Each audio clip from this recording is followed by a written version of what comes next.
ચાલો એક સવાલથી શરૂ કરીએ. ક્યારે વિચાર્યું છે કે એક નાનકડા બીજમાંથી ઉગેલું હજારો કિલોનું એ મહાકાય વૃક્ષ, આટલું બધું વજન, આટલો બધો પદાર્થ એ લાવે છે ક્યાંથી? આ એક એવો સવાલ છે જેણે સદીઓ સુધી મહાન દિમાગોને પણ ચક્કરાવે ચડાવ્યા હતા. જો જૂના જમાનામાં તો એક સીધો સાદો વિચાર હતો કે ભાઈ જેમ આપણે ખોરાક ખાઈને મોટા થઈએ છીએ એમ વૃક્ષો પણ જમીનમાંથી એટલે કે માટીમાંથી જ પોષણ મેળવતા હશે. સાંભળવામાં તો આ વાત એકદમ સાચી લાગે નહીં, પણ વિજ્ઞાન માત્ર સાંભળેલી વાતો પર નથી ચાલતું. તો આજે આપણે આ જ રહસ્ય પરથી પડદો ઉઠાવવાના છીએ. આ કોઈ એક દિવસની શોધ નથી, પણ એક એવી લાંબી, રોમાંચક જાસૂસી કથા છે જે લગભગ 200 વર્ષ કરતાં પણ વધુ સમય સુધી ચાલી, અને જેમાં ઘણા વૈજ્ઞાનિક જાસૂસોએ એક પછી એક કડીઓ જોડીને આ કોયડો ઉકેલ્યો. ચાલો આ કથાની શરૂઆત કરીએ. આપણી વાર્તાનો પહેલો અધ્યાય છે અશક્ય વૃક્ષ. વાત છે 1600ના દાયકાની. એક બેલ્જિયન વૈજ્ઞાનિક હતા જીન બાપ્ટિસ્ટા વાન હેલ્મોન્ટ. એમના મનમાં શંકા થઈ. એમણે વિચાર્યું કે જો વૃક્ષો ખરેખર માટી ખાતા હોય તો પછી કુંડામાંની માટીનું વજન ઓછું થવું જોઈએ, ખરું ને? બસ આ જ ચકાસવા માટે એમણે એક પ્રયોગ કરવાનું નક્કી કર્યું. અને આ રીતે શરૂ થઈ 200 પાઉન્ડની સમસ્યા. વોન હેલ્મોન્ટે એક ખૂબ જ સરળ પણ એકદમ ચોકસાઈપૂર્વકનો પ્રયોગ ગોઠવ્યો, જેણે વનસ્પતિ વિજ્ઞાનનો ઇતિહાસ બદલી નાખ્યો. તો એમણે શું કર્યું? એમણે બરાબર 200 પાઉન્ડ સૂકી માટી લીધી, એમાં 5 પાઉન્ડનો વિલોનો છોડ રોપ્યો, અને પછી પૂરા 5 વર્ષ સુધી એને માત્ર વરસાદનું કે નિસ્યંદિત પાણી જ આપ્યું, બીજું કંઈ જ નહીં. એટલું જ નહીં, માટીમાં બહારથી ધૂળ પણ ન પડે એનું પણ ધ્યાન રાખ્યું. અને 5 વર્ષ પછી જે પરિણામ આવ્યું ને એ ખરેખર ચોંકાવનારું હતું. પેલો 5 પાઉન્ડનો છોડ હવે 169 પાઉન્ડનો થઈ ગયો હતો. મતલબ કે લગભગ 164 પાઉન્ડ વજન વધ્યું હતું. અને માટીનું વજન તો 200 પાઉન્ડમાંથી ખાલી 2 આઉન્સ જ ઘટ્યું હતું. આ તો ગજબ કહેવાય. તો પછી આ 164 પાઉન્ડ વજન આવ્યું ક્યાંથી?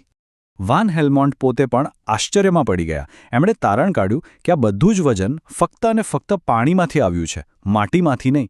આ આપણી જાસૂસી કથાનો પહેલો અને બહુ જ મોટો સુરાગ હતો. વાન હેલ્મોન્ટે એ તો સાબિત કરી દીધું કે વૃક્ષો માટી ખાતા નથી. આ એક જબરદસ્ત શોધ હતી. પણ શું ખરેખર આટલું બધું વજન માત્ર પાણીથી વધી શકે? ના, વાર્તા અહીં પૂરી નહોતી થઈ. કોયડો હજુ અધૂરો હતો. તો હવે આપણી જાસૂસી જમીન પરથી હવામાં જાય છે, કારણ કે વાર્તામાં હવે એક નવો વળાંક આવવાનો હતો. હવે વાર્તામાં એન્ટ્રી થાય છે જોઝેફ પ્રિસ્ટલીની, એક અંગ્રેજ રસાયણશાસ્ત્રી જે હવા સાથે જાતજાતના પ્રયોગો કરી રહ્યા હતા. એમણે જોયું કે જો એક બંધ કાચની બરણીમાં સળગતી મીણબત્તી મૂકીએ તો એ થોડીવારમાં ઓલવાઈ જાય છે. પ્રિસ્ટલીએ આ હવાને નામ આપ્યું ક્ષતિગ્રસ્ત હવા, મતલબ કે એવી હવા જે ખરાબ થઈ ગઈ હોય. એમણે એ પણ જોયું કે આ હવામાં ઉંદર પણ જીવી શકતો નથી. એનો અર્થ એ કે હવામાંથી કંઈક એવું હતું જે વપરાઈ જતું હતું. પણ પછી એમણે એક જાદુ જોયો. એમણે એ જ ક્ષતિગ્રસ્ત હવાવાળી બરણીમાં ફુદીનાનો એક છોડ મૂક્યો, અને થોડા દિવસો પછી શું થયું ખબર છે? એ હવા ફરીથી પુનઃસ્થાપિત થઈ ગઈ. એમાં મીણબત્તી ફરીથી સળગવા લાગી અને ઉંદર પણ જીવી શક્યો. આનો મતલબ શું થયો? છોડ હવામાં કંઈક એવું ઉમેરી રહ્યો હતો જે જીવન માટે જરૂરી હતું. આ હતો આપણો બીજો મોટો સુરાગ. ઓકે, તો હવે આપણી પાસે 2 કડીઓ છે, પાણી અને હવા. પણ પઝલ હજી પૂરી નથી થઈ. ચાલો હવે આમાં 2 વધુ જરૂરી તત્વો ઉમેરીએ.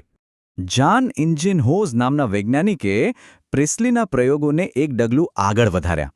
એમણે ખૂબ જ મહત્વની વાત શોધી કાઢી. એમણે જોયું કે છોડ હવાને શુદ્ધ કરવાનું આ કામ ફક્ત અને ફક્ત સૂર્યપ્રકાશની હાજરીમાં જ કરે છે, અંધારામાં નહીં. આ એક બહુ જ મોટો ખુલાસો હતો. અને આ તો જુઓ કેટલો અદ્ભુત પ્રયોગ છે. થિયોડોર એંગલમેને એ પણ શોધી કાઢ્યું કે સૂર્યપ્રકાશના કયા રંગો છોડ માટે સૌથી વધુ કામના છે. એમણે જોયું કે ઓક્સિજન શોધતા બેક્ટેરિયા લાલ અને વાદળી પ્રકાશવાળા ભાગમાં સૌથી વધુ ભેડા થયા. આનાથી સાબિત થયું કે પ્રકાશ સંશ્લેષણ માટે આ 2 રંગો સૌથી વધુ જરૂરી છે. ઠીક છે, તો હવે આપણી પાસે પાણી છે, હવા છે અને પ્રકાશ પણ છે. પણ હજી પણ પેલો મૂળ સવાલ તો ઊભો જ હતો. વોન હેલ્મોન્ટના પ્રયોગમાં વૃક્ષનું જે સૂકું વજન વધ્યું હતું એ માત્ર પાણીમાંથી તો ન જ આવી શકે. તો પછી બાકીનો પદાર્થ આવ્યો ક્યાંથી? અને અહીં એન્ટ્રી થાય છે નિકોલસ થિયોડોર ડી સોસુરની. એમણે આખી પઝલના ટુકડાઓને બરાબર ગોઠવ્યા. એમણે ચોકસાઈથી સાબિત કર્યું કે છોડનું વજન પાણી અને હવામાં રહેલા કાર્બન ડાયોક્સાઇડ આ બંનેમાંથી વધે છે. અને હા, માટીમાંથી મળતા થોડા ખનિજો પણ જરૂરી છે, ભલે એમનું વજન ઓછું હોય. હવે આખી વાત સ્પષ્ટ થઈ રહી હતી. સદીઓની મહેનત પછી વૈજ્ઞાનિકો લગભગ જવાબની નજીક પહોંચી ગયા હતા. હવે બસ આ કોયડાનો છેલ્લો અને સૌથી અગત્યનો ટુકડો શોધવાનો બાકી હતો. જરા આ સફર પર નજર તો કરો. 1648માં વાન હેલ્મોન્ટથી શરૂ કરીને પ્રિસ્ટલી, ઇન્જનહોઝ, ડી સોસુર, એક પછી એક વૈજ્ઞાનિકે પોતપોતાની કડીઓ જોડી. લગભગ 200 વર્ષની આ સફર પછી અંતિમ ઉકેલ માટે સ્ટેજ તૈયાર હતું.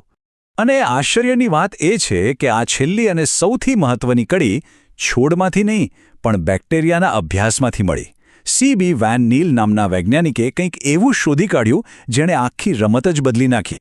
આ જ હતી એ નિર્ણાયક ક્ષણ. વાન નીલે સાબિત કર્યું કે પ્રકાશ સંશ્લેષણ દરમિયાન જે ઓક્સિજન હવામાં ભળે છે એ કાર્બન ડાયોક્સાઇડમાંથી નહીં પણ પાણીના અણુઓને તોડવાથી આવે છે. આ એ જવાબ હતો જેની સદીઓથી રાહ જોવાઈ રહી હતી. અને આ રહ્યું એ સુંદર સમીકરણ જે સદીઓની મહેનતનું પરિણામ છે.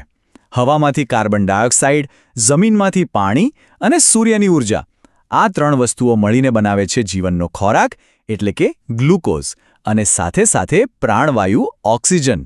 અને હા, વોન હેલ્મોન્ટના મૂળ સવાલનો અંતિમ જવાબ, વૃક્ષનું મોટા ભાગનું વજન માટી કે પાણીથી નહીં પણ હવામાંથી શોષેલા કાર્બનનું બનેલું હોય છે. આખી વાત આપણને વિચારતા કરી દે છે નહીં? જો પ્રકૃતિની આ એક સામાન્ય લાગતી પ્રક્રિયાને સમજવામાં વિજ્ઞાનને સદીઓ લાગી ગઈ, તો આપણી આસપાસ હજુ એવા કેટલાય અકલ્પનીય રહસ્ય છુપાયેલા હશે જે ઉકેલાવાની રાહ જોઈ રહ્યા છે.